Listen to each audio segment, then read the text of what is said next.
But let me deviate from my usual speech and let me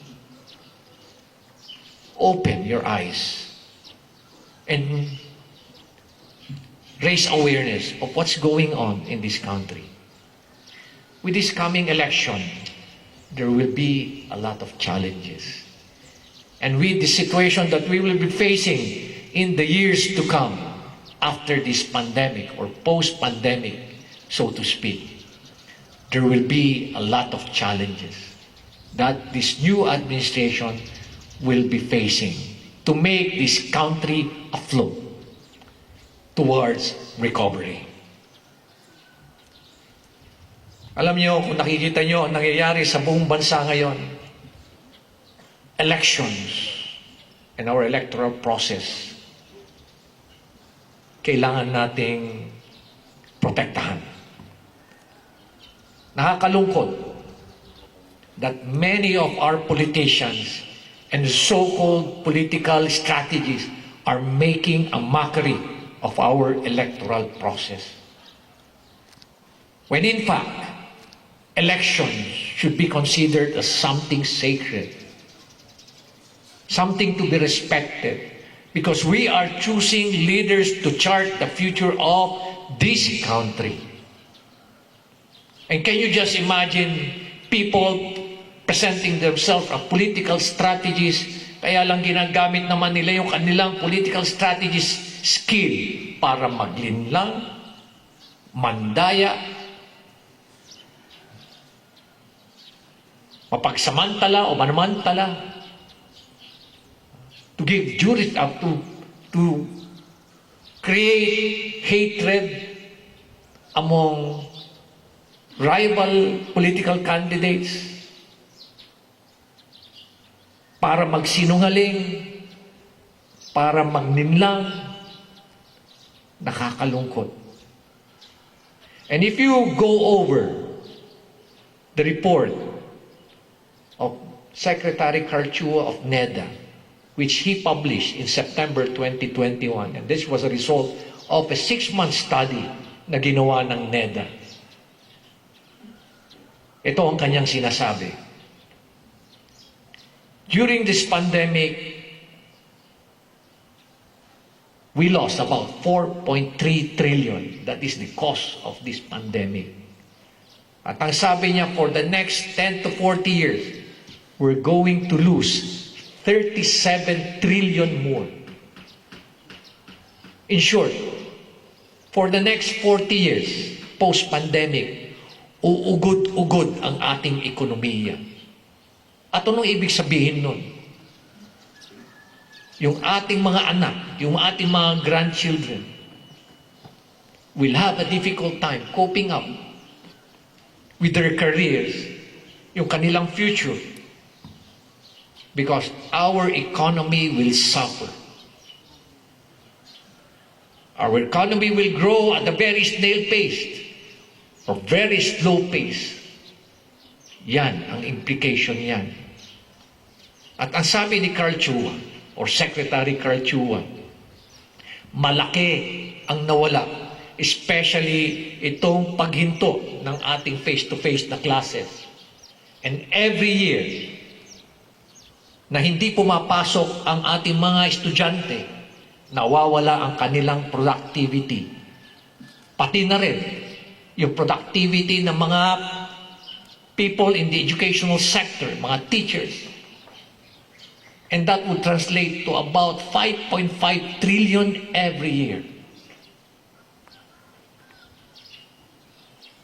Can you just imagine the losses that we will be incurring? Paano na lang? Paano na lang ang ating mga kabataan? Paano na lang ang ating mga anak? For the next 40 years, kailangan ng ating gobyerno na bayaran ang ating utang at 11.71 trillion pesos. And I heard that this debt will even increase to 12 to 13 trillion before the end of this administration. And can you just imagine, anong ibig sabihin nito? We are now above the threshold of 60%. Mahihirapan tayong bayaran. In fact, our candidates themselves, during my personal talks to some of our presidential candidates, mentioned to me, parang napakahirap mamuno ng isang bansang napakalalim at napakalaki ng utang. Kakayanin ba ng darating na administrasyon? We are now in a very, very deep and dark pit. Kung hindi natin pipiliin ng maayos, and I'm not campaigning for any presidential candidate, I'm just opening your eyes, hoping that you can also open the eyes of our people in the Cordilleras, na hindi na pwedeng subukan natin ito, baka pwede ito. There's no more any trial and error this time. Kailangan natin mamuli o mamili ng tamang leader para sa ating bansa. Not only the right president, but the right leader to lead our country. Let us look at their qualifications. Let us look at their track record. Let us look at their service reputation. Let us look at their core values. Dahil ang sabi doon sa report ni Secretary Carl Chua, ang isang pinakamalaking dagok na haharapin natin ay yung tinatawag niyang financial leakage. And when you talk about financial leakage, we are referring to this corruption that is happening all over this country. And that's the reason why in the city of Baguio we are creating a movement which we call good governance beyond politics, because that's the only way we will be able to address the ills and problems of this country. Nakakalungkot na malalaman nyo na yung mga project yung pala halos kalahati kinakain ng mga politikong napaka-korap. Wala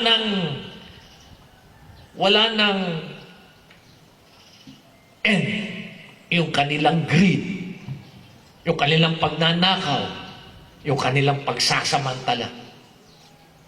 Bawat project na lang gustong magkaroon ng porsyento.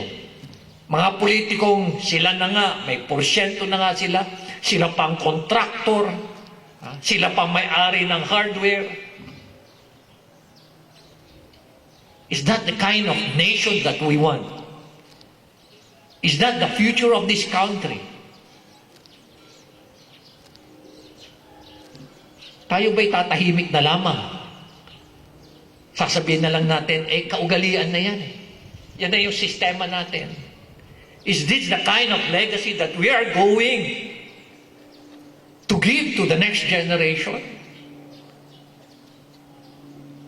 Is this the kind of system that we are going, a rotten system that we are going to pass on to our kids and to our grandkids? Magtulungan po tayo. Magtulungan po tayong lahat. And I implore and I appeal to the men and women of the Philippine National Police. Help us stop. And raise awareness about good governance. Because this is the only way we will be able to lead this country towards recovery. Ito lang ang makapagbabangon sa ating bansa. And critical is choosing the right leader to lead this country. Marangal.